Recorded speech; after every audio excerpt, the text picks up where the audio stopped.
तो ब्रेक के बाद एक बार फिर आप सभी का स्वागत। न्यूज वन इंडिया के ई चर्चा अनलॉक में आपका स्वागत है। मैं आपके साथ Tushar Kaushik. News one India की ई चर्चा जारी है और हमारे साथ अब जुड़ गए हैं बसपा नेता मसूद आलम खान, जो कोरोना काल में लगातार लोगों के बीच रहकर काम करते रहे। मसूद आलम खान, बहुत बहुत स्वागत आपका।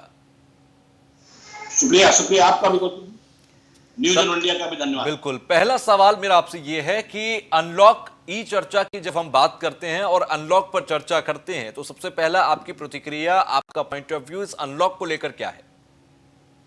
देखिए, अनलॉक ठीक है, हम लोग उसका स्वागत किए हैं, लेकिन अनलॉक होने के बाद से कोरोना का प्रकोप रुका नहीं है, बहुत तेजी से बढ़ रहा है। आज 4 लाख के करीब कोरोना पॉजिटिव मरीज हमारे देश में हो चुके हैं। 13,000 के आसपास मौतें हो चुकी हैं और ये दिनों दिन ये बढ़ रहा है। तो इसलिए एक उसके साथ साथ रोजगार की समस्याएं, middle class, lower middle class की जो समस्याएं हैं, गरीबों की जो समस्याएं हैं, मजदूरों की समस्याएं हैं, वो बढ़ती जा रही हैं। कोई रोजगार के अवसर नहीं। तो सबसे बड़ी समस्या ये भी उत्पन्न हो रही है कि जहां मर्ज और के साथ साथ हमारे यहाँ रोजगार के भी अवसर भी नहीं मिल रहे हैं। गरीब, मजदूर, मिडिल और लोअर मिडिल क्लास के लिए बहुत बड़ी समस्याएं हम देख रहे हैं कि उत्पन्न हो रही है। ठीक है, लेकिन साथ ही साथ में जब बात करते हैं हम 3 महीने लॉकडाउन जब रहा, लॉकडाउन की स्थिति रही, उस दौरान पर सरकार ने कहा कि तमाम कोशिशें उन्होंने अपने स्तर पर की, चाहे प्रवासियों को उत्तर प्रदेश के अंदर उनके घरों तक पहुंचाने की स्थिति रही, उनको क्वारंटीन करने की, उन्हें खाना पीना, कम्युनिटी किचन, बहुत सारी योजनाएं चली। उन सारी योजनाओं पर आपका क्या कहना है? सरकार क्या बखूबी अपना रोल निभा पाई? देखिए, जो प्रवासी मजदूर जो बाहर था, हमारा जो श्रमिक बाहर था, वो अपने घर का कमाऊ सदस्य था। अगर वो यहाँ आया और 1,000 रुपए उसे मिल भी गए तो 1,000 रुपये में उसका परिवार नहीं चल सकता। वो अपनी पूरे परिवार को प्रदेश में रह करके, बड़े शहरों में रह करके पूरा परिवार चलाता था। अगर 1,000 रुपये उसे मिल भी गया तो उस 1,000 रुपये से उसका परिवार नहीं चल सकता। वो धनराशि 8 से 10,000 रुपये होनी चाहिए। और स्थानीय स्तर पर रोजगार के अवसर के रूप में सिर्फ मनरेगा था। बरसात हो चुकी है, मनरेगा का कार्य भी बंद हो गया है। तो इसलिए सबसे बड़ी दिक्कत लोगों के सामने रोजगार का है कि उन्हें कैसे रोजगार मिले। लेकिन गरीब कल्याण रोजगार योजना की शुरुआत आज ही से हो रही है, जिसमें उत्तर प्रदेश के 31 जिले हैं। आपको क्या लगता है ये जो रोजगार की एक समस्या है उसको खत्म करेगा? अब बिल्कुल, देखिए, सरकार चाहे तो बिल्कुल फर्क पड़ सकता है, लेकिन अब सरकार कह रही है और वो चीज जमीन पर दिखाई देगी तो जरूर फर्क पड़ेगा। फिलहाल अभी तक जो निराशा है लोगों में, मजदूरों में, श्रमिकों में, जो लोग आए हैं वो परेशान हैं। तो मेरी सरकार से यही मांग है कि जो लोग आए हैं इनको वापस जाना है। महीने, 2 महीने, 3 महीने, 4 महीने में वापस जाएंगे, वहां अपने काम पे जाएंगे, अपने नौकरी पे जाएंगे, अपने रोजगार पे जाएंगे। तब तक के लिए उनको यहाँ कोई रोजगार और नहीं हो तब तक उन्हें कोई भत्ता के रूप में, तमाम ऐसे हमारे पढ़े लिखे नौजवान युवा हैं जो वहां पर अच्छी नौकरी करते थे, अच्छी सैलरी पाते थे, वो भी बेरोजगार हो गए हैं। उन्हें भी एक बेरोजगारी भत्ता के रूप में सरकार कुछ दे। स्किल मैपिंग की है योगी सरकार ने और ये कहा है कि हम आने वाले समय में यहां पर जो इंडस्ट्रीज लगाएंगे, चाहे वो डिफेंस कॉरिडोर की बात कर लीजिए या फिर चाइना से आई जो कंपनी है उनको लुभाने की कोशिश जारी है लगातार, हम उसको प्रमोट करेंगे यहां पर। और ये जो तमाम स्किल्ड लोग हैं, इनकी स्किल मैपिंग करने के बाद इनको इनके स्किल के अकॉर्डिंग यहां पर जॉब दी जाएगी। इसको लेकर आपको लगता है कि एक बड़े स्तर पर एक इफेक्टिव प्रोजेक्ट होगा उत्तर प्रदेश के डेवलपमेंट के लिए भी, और खासतौर से जो हमारे ह्यूमन रिसोर्सेज हैं उनका इस्तेमाल हम अपने प्रदेश के लिए करेंगे? बिल्कुल, हम केंद्र सरकार और प्रदेश सरकार दोनों से अपेक्षा करते हैं कि भाई जो लोग हैं वो लोग अच्छी पॉलिसी लाएंगे, अच्छा काम करेंगे। अभी 20 लाख करोड़ की जो बात हो रही थी, अभी तक तो आप भी जान रहे हैं कि जमीन पर उसका तो कुछ नहीं पहुंचा है, लोगों को नहीं मिला है। हम उम्मीद सरकार से करते हैं, प्रदेश सरकार से भी, केंद्र सरकार से भी, कि जो बेरोजगार हुए हैं, जो लोग यहाँ पर हमारे इस जनपद में 1 लाख से ऊपर श्रमिक दूसरे प्रदेशों से आ गए हैं, उनका आना की सिलसिला भी जारी है।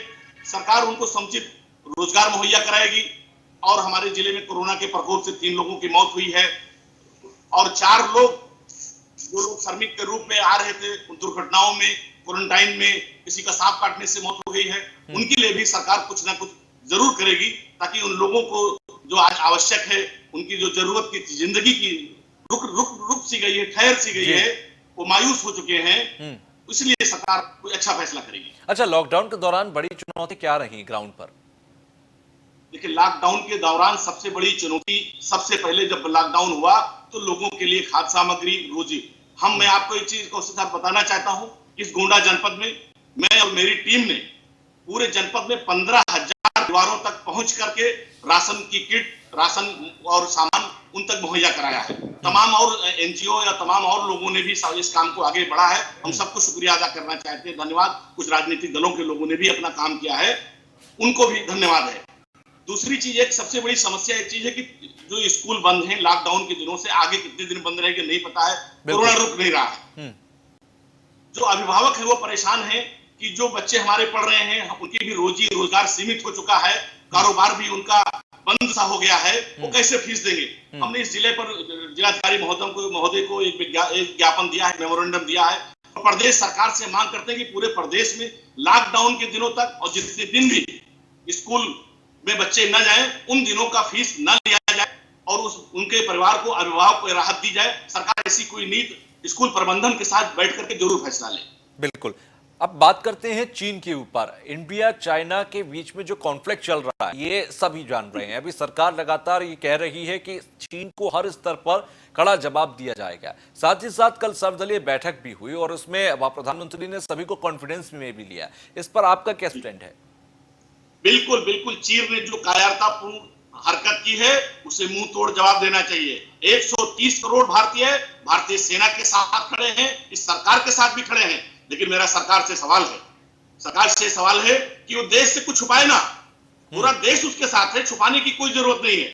चीन ने जो हरकत की है हमारे सैनिकों के साथ, आपको याद होगा सरकार ने, रक्षा मंत्री जी कह रहे हैं कि चीन हमारे अंदर घुस आया है, विदेश मंत्री जी कह रहे हैं कि जो सैनिक गए थे वो हथियार के साथ, लेकिन राजेंद्र सिंह जो सैनिक था उसने जयपुर में, राजस्थान में अपने पिता को फोन करके कहा कि हम लोग निहत्थे वहां गए थे।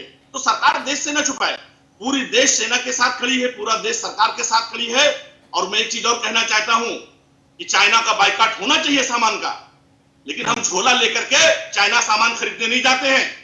हम झोला लेकर के चाइना खरीदने, अगर हम पाकिस्तान से जो हमारा सैनिक शहीद होता है तो उनसे व्यापार बंद करते हैं।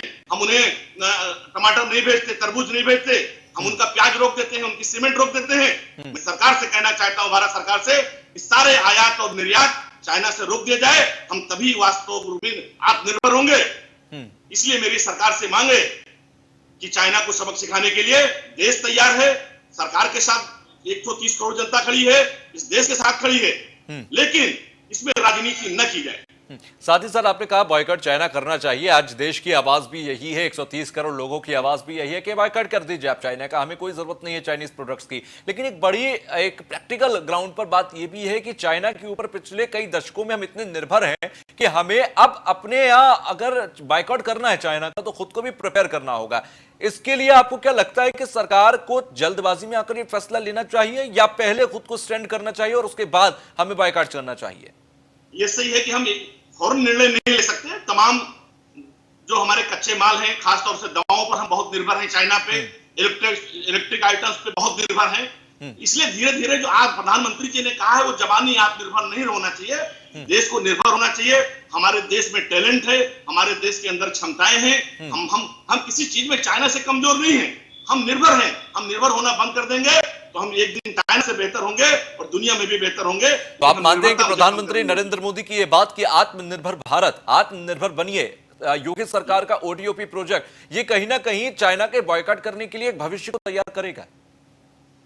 बिल्कुल, हम उसकी स्वागत करते हैं, लेकिन चूंकि मैं क्षमा के साथ कहना चाहूंगा कि माननीय प्रधानमंत्री जी के भाषणों में, बातों में जुमले ज्यादा रहते हैं। वो आए कहें हम निर्भर, हम लोग तकलीफ सहने को तैयार हैं, हम परेशानी उठाने को तैयार हैं, लेकिन हम चीन से किसी हाल में दोस्ती नहीं चाहते। हम उससे कोई भी सरोकार नहीं चाहते। जिसने हमारे 20 से ज्यादा सैनिकों की शहादत की है, उनको बेदर्दी से उनके साथ पेश आया है। बिल्कुल सरकार कड़ा जवाब देगी और देश के 130 करोड़ आबादी भी उसके खिलाफ खड़ा है और बॉयकॉट करने के लिए तैयार है। बहुत बहुत शुक्रिया हमसे जुड़ने के लिए और बातचीत करने के लिए।